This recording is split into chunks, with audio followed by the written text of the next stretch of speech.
The DA are almost beginning to look as bad as the EFF in terms of the spirit of their abuse of.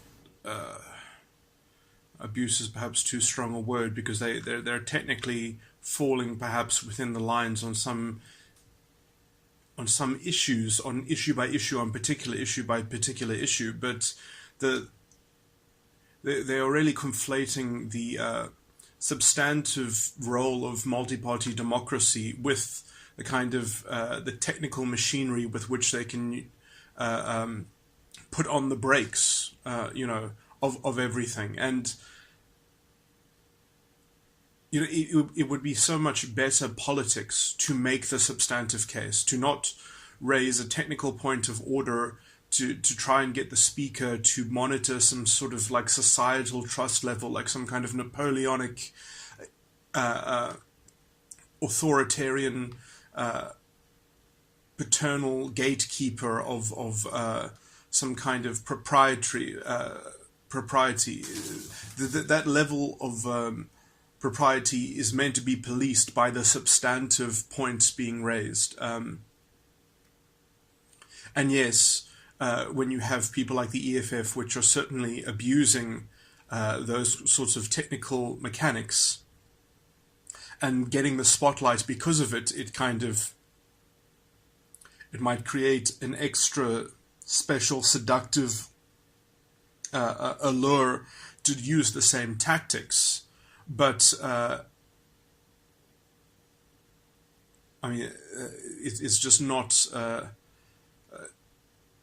You're kind of lending legitimacy to what is essentially a kind of moralistic grandstanding, which breaks down multi-party democracy to the point at which you are helping the fascists lay the ground for some kind of coup.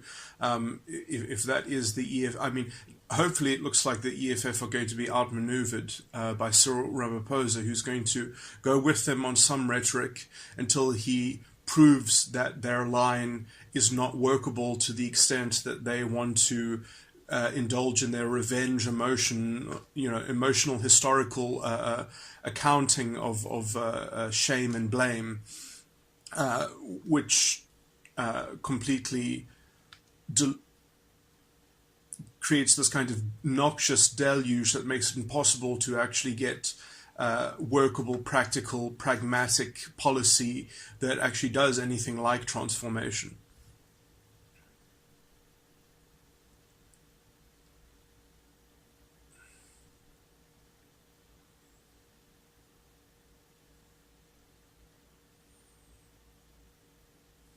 And it's that kind of substantive critique, instead of this kind of technical, this finance minister doesn't have the honesty to give his speech that we know that we're not being deceived.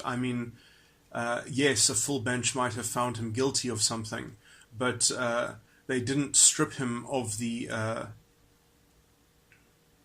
of the role. So effectively, you're asking the Speaker right then and there to remove him as the Minister of Finance, and this is a member of the cabinet, the executive.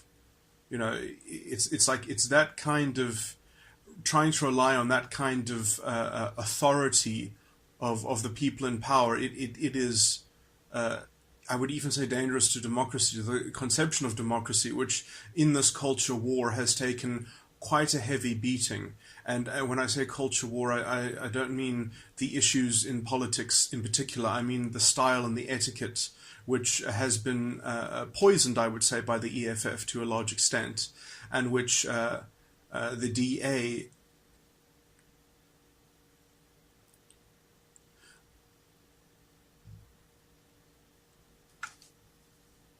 has used this as a kind of, we have to up our game.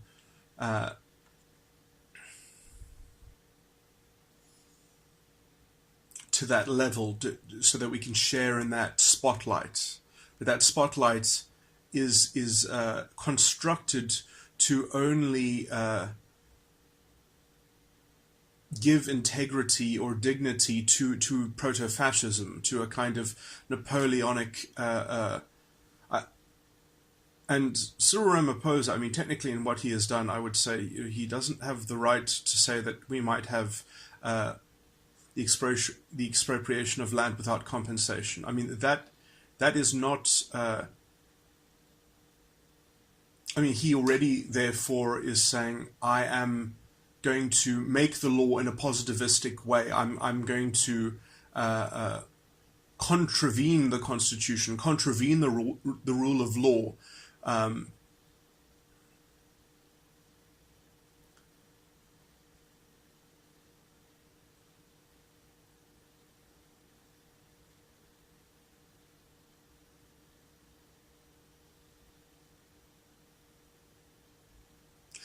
The problem, I mean, look, in a very, very technical way, it is possibly legal to have, but I mean, though that sort of expropriation is not what is on the table. You cannot take land away from certain people, from certain landholders who have a certain color skin. There's no way that's ever going to be justifiable within the Constitution. It is literally impossible. The only kind of expropriation without compensation that anyone could ever do is some kind of blanket thing in some kind of dimension that was completely and evenly applied to everything and everyone.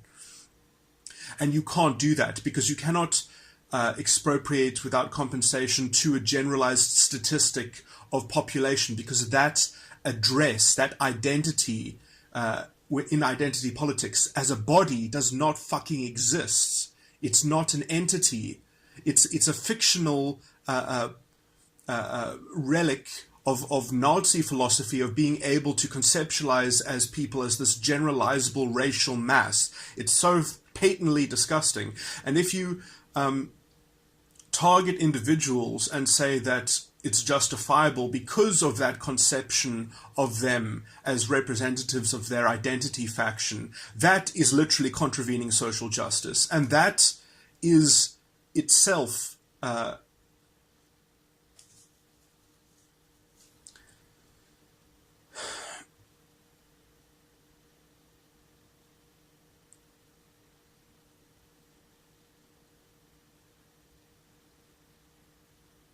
I mean,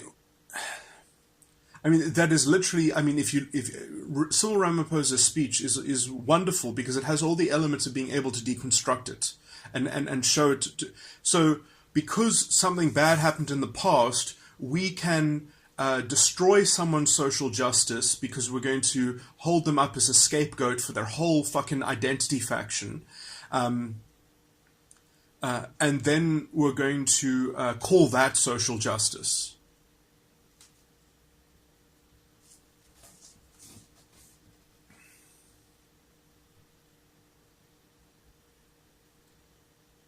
The only people that can get away with this is the kind of legal positivistic, fascistic people who think that, they really think that they are in a different legal system. They think they're on continental Europe. They think they're operating some kind of Napoleonic legal machinery. We do not live in such a Napoleonic age. We have a constitution which is above the president. The president doesn't get to interpret it in such a specious way for the vision of the country and get to contravene social justice. Our political discourse is in serious need of a real understanding of the definition of social justice, which identity politics is an aberration to.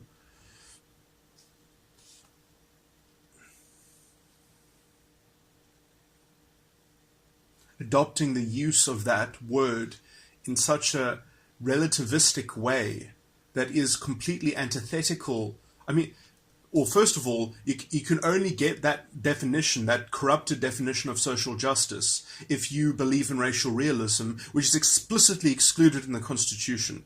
It's a non-racialist document. You have to, so, I mean, the inconsistency built into this proto-fascist reasoning, which has by and large been infected into our politics. I'm not saying that the people who are dispossessed of land must have no recourse. I'm just saying, how are you going to actually engineer that? You can expropriate land. You can say, no, this land has to be given to somebody else. But you have to actually give them something. You have to compensate them. You can't just, and yes, you can make special taxes to pay for that. You can have pervasive land reform, but you can't get something for free. This is the problem. The idea that you're going to get something for free, and that white guilt is this bank account which you can actually sue and claim from. There is no such fucking bank account. There is no white guilt target out there. That is an ideological fiction created by fucking proto-fascists like Eusebius McKaiser on the radio, who get to attack non-racialism and tear up our constitution and rewrite it into some disgusting Napoleonic paternalist, let's just infantilize our democracy to the point at which everyone just belongs to their identity factions, and we're going to judge them for not promoting the power of those, and which eventually that kind of corrosive and divisive politics means that you can't actually consider any issue practically. You can't actually consider the issue of transformation practically, because only certain people with certain colors of skin can have an opinion about, what needs to be done or how to improve standards or some such thing. You can't do that. You just have to have all these special measures